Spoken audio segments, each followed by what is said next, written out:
হয়ে গেছে পোস্টমর্টম চালু। একদম মেরুদণ্ড হাড্ডি গুটি যা আছে সব খুলে ফেলে দিয়ে ভালো করে একদম ভর্তা বানিয়ে দিয়ে কড়াইতে অল্প রিফাইন তেল দিয়ে গরম করতে বসি। এবার এর মধ্যে যাবে সব কুচনো মাল, পেঁয়াজ রসুন আদা কাঁচা লঙ্কা একদম কুচিয়ে তারপরে দিয়ে এর মধ্যে আদা রসুন বাটা দিতে যাবেন না, ভালো লাগবে না কিন্তু। এগুলোকে একটু ভাজুন, একদম লাল করার দরকার নেই, একটু ভাজা ভাজা হলেই এবারে হলুদ গুঁড়ো জিরে গুঁড়ো ধনে গুঁড়ো আর পরিমাণ মতো নুন দিয়ে 1-1.5 মিনিট মতন নাড়িয়ে চাড়িয়ে নিয়ে এবারে মাছ ভর্তাটা দিয়ে 2-3 মিনিট ভালো করে ভাজুন। এতে মাছ ভর্তাটা ভালো করে ফ্রাই হয়ে গেল আর মশলার ফ্লেভার গুলো মাছের মধ্যে ঢুকে গেল। এবারে পুরকে একটু বাড়াতে হবে তো, তাহলে একটা সেদ্ধ আলুকে ম্যাশ করে দিয়ে দিন। এবার আলুকে একটু টেস্টি করার জন্য অল্প করে গরম মশলা, শেজওয়ান পাউডার এখন সব দোকানে পাওয়া যায়, আর অল্প করে চিনি। দোকানে কোনোদিন মাছের চপ খেলে বুঝতে পারবেন একটু মিষ্টি মিষ্টি ভাব থাকে। এবার এগুলোকে ভালো করে কষিয়ে যখন দেখবেন কড়াই পুরো ছেড়ে দিচ্ছে, মানে পুরো ওরে সালা হেভি টেস্ট হয়েছে। নিন দিদি ভাই, এবারে আসল খেলা চালু। তবে ঘাবড়ানোর কোনো ব্যাপার নেই, আমি আপনার পাশেই মোবাইলের ভেতরেই আছি। ময়দাটাকে আরেকবার একটু ঠেসে ঠুসে দিয়ে রুটির মতন লেচি কেটে নিয়ে রুটির মতন গোল করে ফেলে একটু টেরা বেঁকা হলেও কোনো ব্যাপার নেই, একটা দুটো ফোল্ড এখনো করতে হবে। অল্প করে ঘি নিয়ে একদম চারিদিকে লেপে দিয়ে একটু ময়দা ঝরিয়ে দিন ওপরে, ওটাকেও ভালো করে মেখে দিন। এবার এরকম ভাবে ফোল্ড, এক পাশ এরকম ভাবে ভাঁজ করে দিয়ে অপর পাশটা এরকম ভাবে ভাঁজ করে তার উপরে তুলে দিন।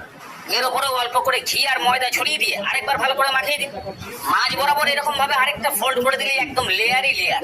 এবার এটাকে লম্বা লম্বি করে একটু বেলে দিন, তারপরে আবার পাশাপাশি রেখে আরেকটু বেলে দিন, ঠিক এই টাইপের দেখতে হবে। এবার এটাকে পুরোপুরি রোল করে দিন, তাহলে হয়ে গেল। এখানে কিন্তু দুখানা কচুরি লুকিয়ে আছে, মাঝখান দিয়ে একটা পার্টিশন করতে হবে, তবে ছুরি দিয়ে না, সুতো দিয়ে। নিচে দিয়ে সুতো ঢোকান, একটা প্যাঁচ দিন আর টান দিয়ে দিন, বাস দেখুন লেয়ার গুলো বুঝতে পারছেন। বাস এবারে কাটা অংশটা উপর দিকে রেখে একটা চাপ দিয়ে দিন, লেচি তৈরি হয়ে গেল। এবার এটাকে লুচির মতন বেলে দিন, মাঝখানে যত খুশি পুর দিন, সাইডে একটু জল লাগান। এবারে শাড়ি কুচি করার মতন কুচি করে দিয়ে কুচির মাথা ধরে ভালো করে ঘুরিয়ে ছিঁড়ে দিন, কচুরি তৈরি। এইভাবে মোটামুটি 5-6খানা রেডি করে নিয়ে তেল সবেমাত্র গরম হচ্ছে ওই তেলের মধ্যে ছেড়ে একদম লো ফ্লেমেই ভাজুন। যখন এগুলো ভাজতে শুরু করবে একটু ফ্লেমটাকে বাড়িয়ে দিয়ে দুপিটটা কালার এসে গেলেই তুলে নিন। দিদি ভাই তাহলে মাছের কচুরি বানানো পুরো শিখে গেলেন। বাস এবারে দাদা যেদিনকে মাছ নিয়ে আসবে দুপুর ছেড়ে দেবে। যেমন মারাত্মক টেস্ট, তেমন লেয়ার, তেমন খাস্তা। আবার শুনবা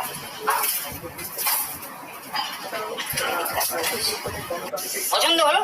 তাহলে একদিন এরকম ভাবে বানিয়ে বৌদিকে ছেলেকে মেয়েকে একটু খাওয়াও না। ও তুমি কোনোদিন গ্যাসই জ্বালোনি? তাহলে বাদ দাও, তোমার দ্বারা এই যুদ্ধ হবে না। বৌদিকে দেখিয়ে রাখো, সময় করে একদিন বানিয়ে খাই দেবে। বৌদি ভাই কোনো ব্যাপার না, দাদা যেদিনকে রুই কাতলা কিছু নিয়ে আসবে পেটি দাদা যা হোক 2 পিস মতন ঝেড়ে দিয়ে জলের মধ্যে এরকম নুন দিয়ে সেদ্ধ করতে বসিয়ে দিই। বেশিক্ষণ না, মাত্র 2-3 মিনিট ভালো করে ফুটিয়ে তারপরে নামিয়ে দিয়ে এবারে জাল ফাল লাগবে না, চামচ দিয়ে জল থেকে মাছ ধরে নিয়ে একটা ডিশের মধ্যে রাখুন, ঠান্ডা হবে। ঝাট করে এক বাটি ময়দা নিয়ে নিন, ওই 200 গ্রাম মতন হলেই হবে। অল্প করে নুন আর 3-4 চামচ মতো ঘি দিয়ে ভালো করে মাখিয়ে দিন। ময়ম তো আপনি বোঝেন, এরকম ঢেলা পাকিয়ে গেলে অল্প অল্প জল দিয়ে রুটি করার আটা যেরকম ভাবে মাখে ওরকম টাইপের ডো তৈরি করে এবার সারা বডিতে সামান্য রিফাইন তেল লাগিয়ে দিয়ে এবার ঢাকনা দিয়ে রেখে দিন। ওইদিকে মাছ